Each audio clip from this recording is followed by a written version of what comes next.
with her uncle's family for high school, graduating in 1949 as valedictorian of her senior class.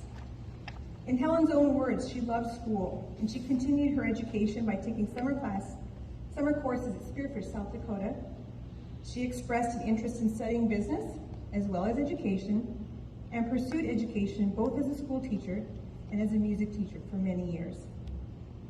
She had met Corky at an old-time dance at the Viewfield Community Hall, and the couple married December 27, 1950, at the Bonita Springs Community Church, one of only 2 weddings held in that church, Helen and Corky, and the wedding of her sister Nellie to my dad, Dwayne Scott. Helen and Corky were married by her uncle, the Reverend Rory Arney.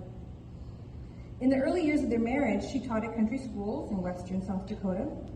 With her earnings from her first teaching jobs, she saved and purchased a piano from the Sears Roebuck catalog.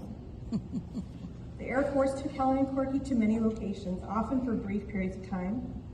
Helen and the kids stayed at Bonita when Corky was overseas, and Gloria was enrolled in country school. I forgot to ask Gloria if she also had the experience of a private plane dropping her off at the schoolhouse. No, but I did climb up snow-heeled mountains. When Corky took flying lessons in the mid-1950s, it surely must have seemed normal that Corky would also learn to fly solo.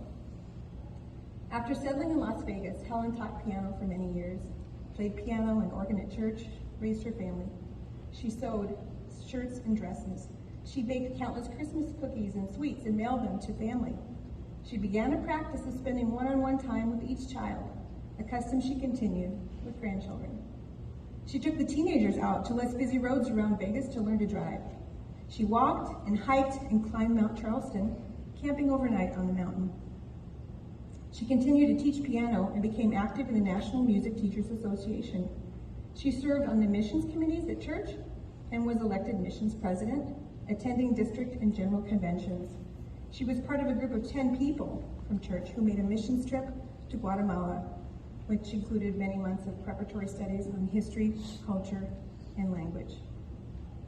When Corky retired, he and Helen traveled more, lived in the RV life, crisscrossing the country, visiting areas they lived in years prior, and seeing friends and family along the way.